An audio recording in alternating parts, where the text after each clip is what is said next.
he really was the last person you would associate with something like this.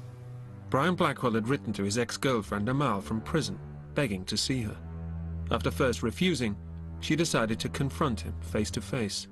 The thing which shocked her the most to the core was the fact that A, he could have lied to her like that, and B, she could have believed it.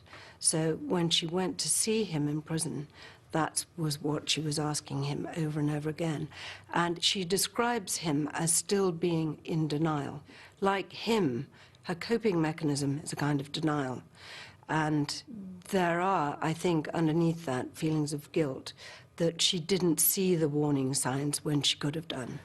The case was always presented and prepared as one of murder.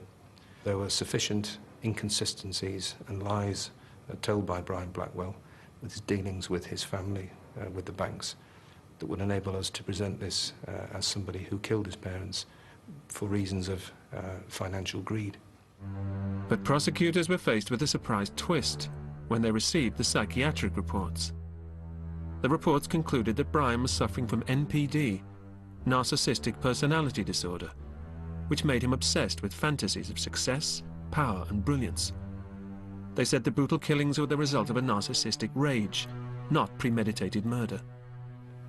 It is an unusual case because normally one would not accept a plea to diminish responsibility, but perhaps put all the evidence before the jury and invite them to make their mind up. But this was a case where just before the trial started, all the evidence was pointing towards the fact that Brian Blackwell was suffering from this particularly severe form of NPD, and it would have been entirely inappropriate to prosecute him for murder in the full knowledge that the experts who would have given evidence in the trial would have come to the same conclusion.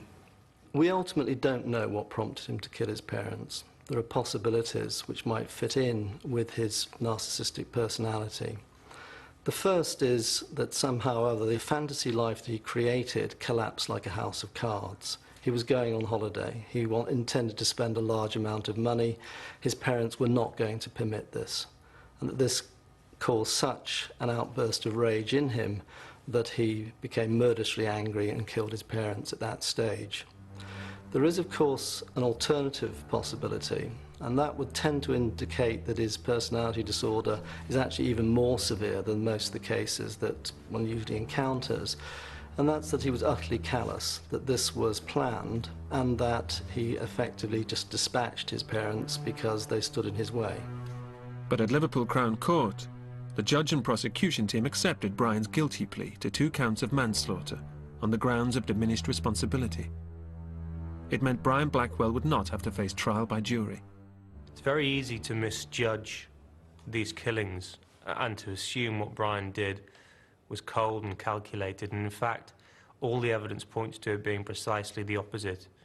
The prosecution, with all their experience, a very senior judge would not have accepted that manslaughter was the appropriate plea unless they were persuaded by a great weight of medical evidence that Brian was suffering from narcissism. During his court hearing, Brian Blackwell made efforts to show his remorse and how he was facing up to the enormity of the atrocities he'd committed. He read a letter out at court, and during the course of the letter he talked about the options he'd taken in hospital for anger management and coming to terms with what he'd done.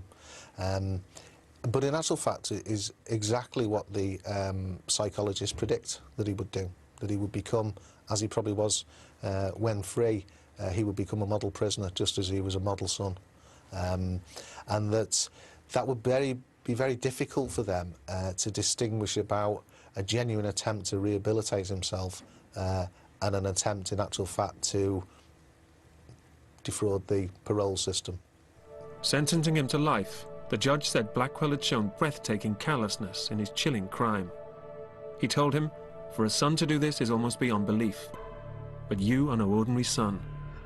What, of course, the judge did do was take account of Brian's age, and he took properly into account that this is a plea to manslaughter rather than murder, and the life sentence was discretionary rather than mandatory.